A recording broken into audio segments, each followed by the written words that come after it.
Et voici Axel de Tarlet pour le Zoom Éco. Donc Jean-Michel Apathy parle d'économie et moi je vais parler de politique. C'est normal. Voilà. C'est votre anniversaire.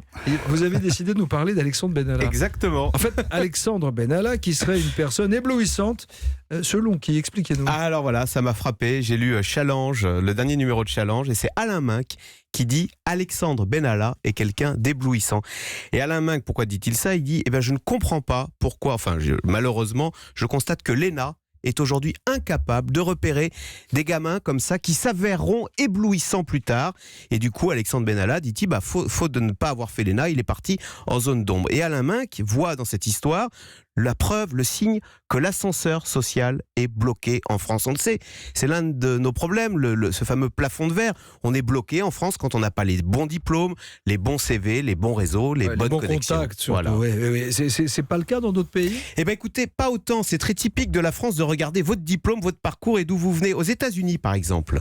Vous savez comment le patron d'Amazon, Jeff Bezos, qui est parti tout seul dans son garage, qui a créé la plus grosse boîte du monde parce qu'il a su s'entourer, parce qu'il a su embaucher les bonnes personnes. Vous savez comment il fait pour les entretiens d'embauche? C'est une méthode radicalement différente.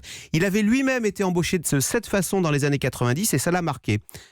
Pour repérer les bons aux États-Unis, les candidats doivent résoudre une énigme. On leur demande par exemple combien il y a de fax aux États-Unis. Et l'important, c'est pas de connaître la réponse, combien il y a de fax aux États-Unis. L'important, c'est de voir comment le candidat va raisonner, comment il va décortiquer le problème pour trouver la réponse. Et l'objectif, c'est de mesurer la capacité du candidat à résoudre un problème, à surmonter une difficulté. Vous voyez, c'est très intéressant. Aux États-Unis, en tous les cas, Jeff Bezos veut mesurer votre potentiel à venir. On est tourné vers l'avenir, vers votre potentiel futur, alors qu'en France, on va regarder votre passé, ce que vous avez fait, où vous êtes né, votre CV, les diplômes que vous avez. Parce que ça rassure peut-être.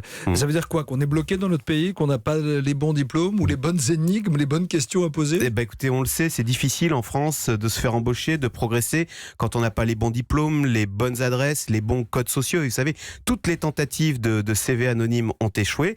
Alors il y a bien une solution quand on est brillant et qu'on n'a pas de réseau ni de CV. Si on ne peut pas être embauché, c'est de s'embaucher soi-même, c'est de créer sa propre entreprise. La semaine dernière, ça m'a frappé, il y avait le salon des entrepreneurs à Paris, chiffre de l'INSEE, 12% des entrepreneurs sont sans diplôme, sont autodidactes. Vous voyez, ça fait réfléchir.